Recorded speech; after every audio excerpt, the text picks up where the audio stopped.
The next session topic we have is keeping up the momentum, Pune housing demand and growth. Coming to you and talking more specifically, among, the newer markets which are developing, and maybe Anuj mentioned about from a periphery perspective, Talegaon, Chakan.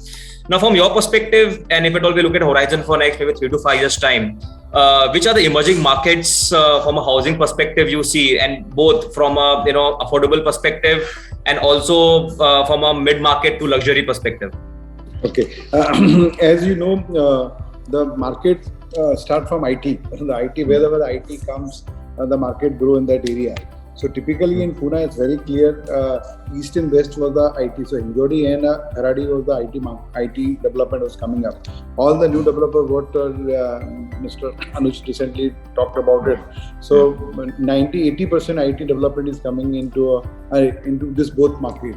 So in coming period, the west part, which is Wakad, Baner and Hinjodi, and eastern part, the Kharadi, Bagoli and that area will be the most emerging income. Puranik mentioned on this aspect. Yeah, and absolutely. If the project gets completed, I think everyone walks home happily, whether it's the end user, buyer, lender, developer. So I think with that focus, I think it's very, very important that everyone focuses on how the project can be completed very fast. And I think absolutely, I think Irfan, you articulated, and Shailesh, you also mentioned that having a right form of capital, I think is very, very important. If we just not talk about what kind of opportunities are available from a developer perspective, in the current market situation, and we have definitely spoken. There's a consolidation, and it's a phase where the better managed, better governed developers will possibly have more and more opportunities. And if at all we'll talk about market like Pune, which again, as a good spectrum of developers. Mr. Jain, from your perspective now, what kind of newer opportunities, from a new business development perspective, you are viewing? Sorry, yeah. Pune, the new in Pune and Maharashtra, especially the new UDCPR rule has come. So, virtue of that, the FSI supplies come threefold and fourfold, you can say. So whatever land bank developer was having, so that's become one big opportunity for them, first of all. And apart from them, there's a huge new property, new projects are available in the market. Pune has a less project which is stuck. So that kind of project is very, very less available in Pune. If you go in the market, you cannot find a 20 project which is stuck like NCR or any other market. So we have to look for a greenfield project, and there's plenty of opportunity available in Pune especially because of new DCPR rule. Any project on a 1 acre plot, you can consume up to 1.5 lakh square feet area. So that's a huge opportunity. Yeah, and infrastructure development also happening. The ring road and the all ring road development coming. Yeah. And from a considering the opportunities available in a market like this, would you more prefer and since they're available, more joint developments or joint ventures rather than acquiring lands and putting the capital upfront? Because the construction cost increased in the last 1.5 year, 2 years, around 20% compared to the 2020.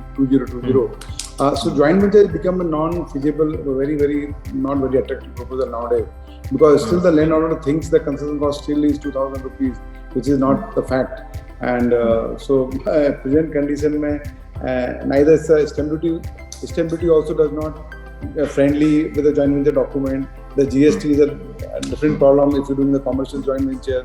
So joint venture is not very, very attractive option right now. Buying a land or some different kind of structure can be done.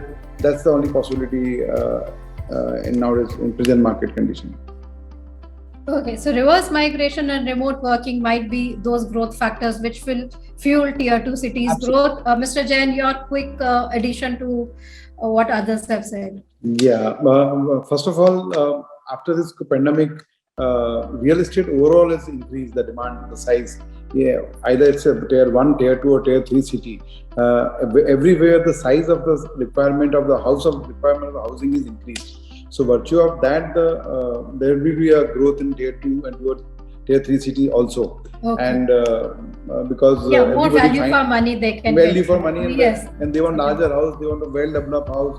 So even tier 2 and tier 3 city where there's a township, not township, a large community development or gated community development is happening now. Right. So virtue of that, the development is coming, the growth is coming in tier 2 city. Okay, And fantastic. I totally agree with Mr. Planik and Mr. Anuj ki work from home. Also in last year, first time in my life, I have seen a people cancelling a house because he bought a house in their town. So otherwise I used to say, okay, he bought in my competitor, but this time he said, sorry boss, I bought in my hometown a bungalow, then I'm buying an apartment in your house, in your project. So that's one more reason, as Anuj referred earlier. And obviously the growth will come, the large growth will come only by the political and IT development or any kind of catchment or any kind of pull factor is there, then only the growth will come. That's right. Particular The pull city. factor